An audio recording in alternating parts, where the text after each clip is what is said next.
Salve, famílias da Vila São Sebastião. Aqui é Regina, eu sou professora da Faculdade de Direito da Universidade Federal de Juiz de Fora. E a minha participação aqui nesses vídeos com vocês é fazer com que a gente conheça um pouco sobre o processo que o DENIT moveu de reintegração de posse contra algumas pessoas que residem aí na vila. Primeira parte, o que é esse processo que o DENIT moveu contra algumas famílias que moram na Vila São Sebastião? É importante entender que esse processo, ele abrange algumas famílias que moram na Vila São Sebastião, enquanto o projeto da Universidade Federal, ele abrange a vila como um todo, no sentido de estudar uma viabilidade de ocupação daquele território, seja pela ocupação do território, seja por uma alternativa de reassentamento. Mas o que é esse processo? O DENIT é um órgão do governo federal que ele tem por tarefa cuidar da infraestrutura de transportes no país.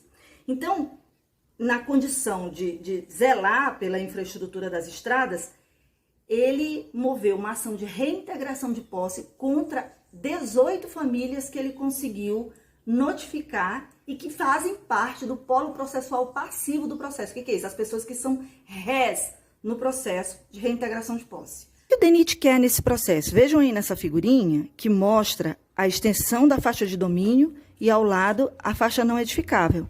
Então, o DENIT ele quer a reintegração de posse de um terreno que pertence à estrada, que é de propriedade da União, que é o terreno da faixa de domínio, que é de 40 metros.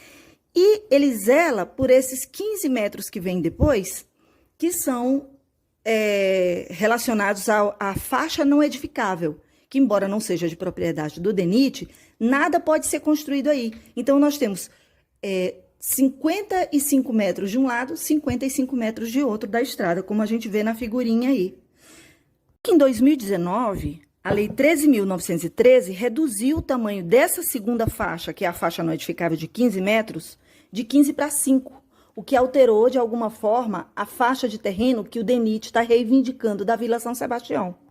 Bom, então como é que acontece essa ação onde o DENIT reivindica essa faixa de terreno que ele entende que não pode ser ocupada? Para que a gente entenda, assim, tenha uma visão geral sobre o processo ele vai se dividir em 4 etapas, 4 fases. A primeira fase é a fase em que o DENIT move a ação, ingressa, entra com a ação na Justiça Federal, e aí o juiz decide se concede ou não a liminar. O que é a liminar? De cara, o juiz já concede a reintegração de posse, o que felizmente não aconteceu no nosso processo.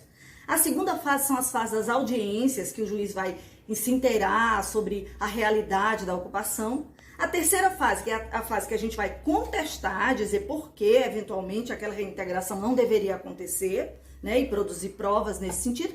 E, finalmente, a quarta fase em que o juiz vai julgar. É importante que a gente entenda que a gente está nessa segunda fase aqui, a fase das audiências, para que a gente possa, eventualmente, nessa fase aqui, conseguir construir um acordo e nem passar para as demais. Então, dentro dessa segunda fase aqui, o que aconteceram foram 2 audiências e a gente ainda está nessa segunda fase. Na primeira audiência, o juiz suspendeu o processo para o projeto de extensão da Universidade Federal fazer um estudo sobre a área e congelou a área, no sentido de que ninguém pode acrescer nada ali para que a gente possa, ao final, chegar a uma conclusão. E na segunda audiência, que foi em novembro de 2019, ele fixou o polo passivo, ou seja, os réus da ação em 18 pessoas, e determinou que o DENIT fizesse aquele relatório para dizer daqueles 15 metros da faixa não edificável, e reduzindo para 5, quais os terrenos que estariam liberados depois dessa nova lei. E, finalmente, o Ministério Público juntou um relatório trazendo um fato novo, que é o fato de que o terreno, em geral, é área de risco. A segunda parte da nossa fala é para a gente entender como é que está o processo agora, né? Então, nós entendemos que daquelas 4 fases do processo, e a gente está na segunda fase, o que está acontecendo agora nessa segunda fase? Então, nessa segunda fase, o município precisa se manifestar sobre aqueles 15 metros que foram alterados para 5, no sentido de ele autorizar que aquelas construções que ultrapassem os 5 metros permaneçam na faixa não edificável.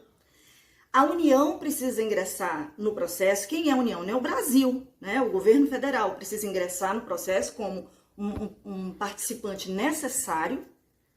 E o DENIT precisa corrigir a metragem de um outro terreno, né, para esclarecer o que excede os 5 metros daquela faixa não edificável, ou seja, depois da faixa de domínio, e o que não excede. Então é importante que a gente entenda que a questão da faixa de domínio não está sendo discutida, porque a faixa de domínio, pela lei, ela é inapropriável, porque ela é propriedade da estrada. O que a gente está discutindo é os 15 metros que vem depois dos 40 de cada lado, e nesses 15 metros a redução para 5, e aí a produção desses relatórios que vão eventualmente corrigir a petição inicial. Terceira parte da nossa fala. O que a gente espera do processo de agora em diante, sabendo que o processo está na segunda fase ainda, e que nessa segunda fase a gente espera, né, dentro dela, construir um acordo.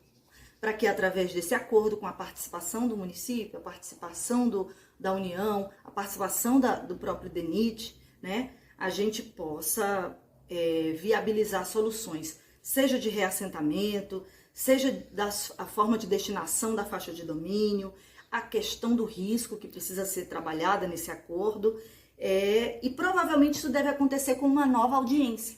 É o que a gente espera que aconteça no decorrer do processo. Se eventualmente a gente ultrapassar essa segunda fase, ou seja, o processo não parar aqui com um acordo, aí a gente passa para a terceira fase, onde a gente vai contestar o pedido do DENIT, dizendo as razões de inviabilidade de uma remoção feita na maneira como eles requereram, sem uma solução habitacional para as famílias da Vila São Sebastião, e finalmente a quarta fase que vem com a sentença. Repetindo, a gente espera que isso não aconteça, porque a gente ainda nessa segunda fase, o trabalho do projeto, juntamente com o Núcleo de Prática Jurídica e os demais advogados que atuam em relação às outras famílias, uma vez que o núcleo defende 13 das 18 que são acionadas no processo, né? Juntamente com todas as outras famílias da Vila São Sebastião, a gente consiga mobilizar uma solução que seja uma solução de apaziguamento para essa questão da reintegração de posse.